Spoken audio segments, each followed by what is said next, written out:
La médecine personnalisée est une véritable révolution. En oncologie, elle est déjà une réalité. Le tumeur board moléculaire est basé sur cette approche personnalisée.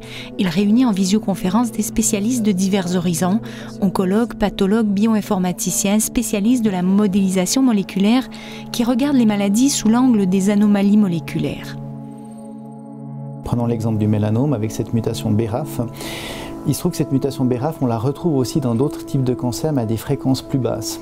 Et quelle est la signification de cette mutation? C'est des questions qui ne sont pas encore complètement résolues, mais on sait que dans d'autres types de cancers, on peut utiliser ce qu'on a développé pour le mélanome pour traiter un cancer du poumon ou d'autres types de pathologies.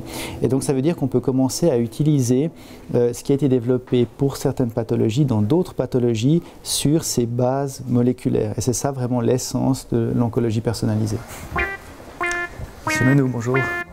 Pour bien illustrer le fonctionnement du tumeur board moléculaire, prenons l'exemple d'un patient qui aurait un mélanome, un cancer de la peau.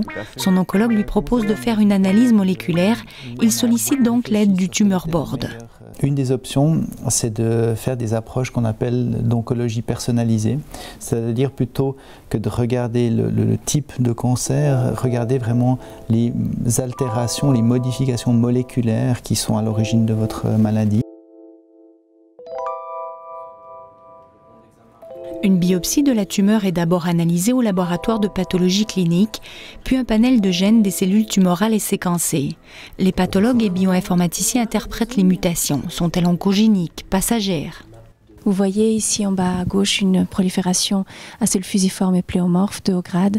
Et en immunohistochimie pour PDL1, on observe sur la droite une expression très marquée, très intense de la grande majorité des cellules tumorales. On va voir le rôle aussi bien d'expertise par rapport au tissu canalisé, de son diagnostic, l'interprétation, la détection et l'interprétation des mutations qui sont présentes dans la tumeur.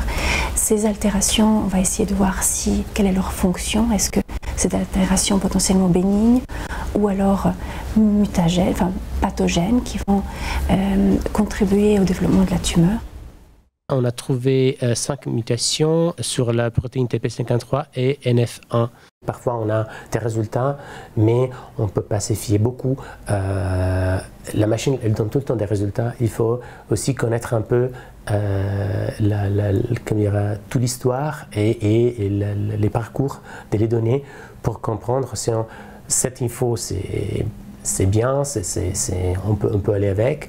Parfois, on peut décider de dire, voilà, on n'est pas sûr, on fait un autre test pour vérifier si c'est pas bon, si c'est vrai ou pas. Disons que les pathologues ont pu déterminer qu'il s'agissait d'une mutation dans l'ADN du gène BRAF, mutation appelée V600E, retrouvée dans environ 60% des cas de mélanome. Cette mutation active de façon permanente la protéine BRAF, qui n'est plus capable de contrôler la division des cellules. Pourquoi cette information est importante et comment aller vers un traitement? La modélisation moléculaire entre en jeu. Notre rôle est plutôt de comprendre si les mutations du patient, enfin les cellules cancéreuses du patient, vont induire un changement d'activité de la protéine. Lorsqu'on arrive à prédire ce genre de choses, on peut donner cette information au médecin qui, lui, va pouvoir déterminer quel traitement sera adapté suite à cette mutation. Les spécialistes peuvent aussi prédire l'efficacité d'un traitement. Pour la mutation BRAF V600E, il existe un médicament, le Vemurafenib, un inhibiteur de la protéine qui stoppe la division incontrôlée des cellules et donc le cancer. Raison pour laquelle on a fait une analyse moléculaire. Retour au tumeur board, l'oncologue reçoit l'information moléculaire. Il peut désormais choisir le traitement en question et le proposer au patient. Souvent, on a le choix en différents traitements et ils vont nous dire, ben voilà, plutôt partir dans cette idée-là parce qu'on a une anomalie moléculaire déterminée qui va essayer de nous prédire l'efficacité d'un traitement. Donc si vous voulez, c'est une forme de boule de cristal moderne en oncologie qui sont ces analyses moléculaires. C'est un domaine qui change de semaine en semaine. C'est vraiment les poussées technologiques qui nous amènent à chaque fois ouvrir une nouvelle boîte de Pandore où on a une richesse d'informations qui nous arrive en aide pour gérer le patient, mais qui est aussi évidemment une complexité extrême. Donc maintenant vraiment le challenge, c'est d'arriver à amener cette information vers le patient pour l'aider à vraiment prendre la bonne décision clinique. Le tumeur board ne peut toutefois pas apporter de solution dans toutes les situations. Parfois, il n'y a pas de traitement connu.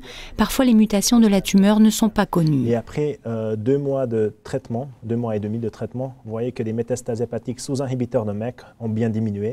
On risque dans certains cas de proposer des traitements, dans d'autres cas de dire ce traitement qu'on aurait pu penser être utile ne l'est probablement pas dans ce contexte moléculaire parce qu'il y a telle et telle altération qui probablement le rendent inefficace. Réunir les compétences multidisciplinaires autour du patient, l'oncologie a véritablement pris le virage de la médecine personnalisée. Le tumeur board moléculaire en est l'expression. 350 patients ont pu bénéficier de cette structure en 2017.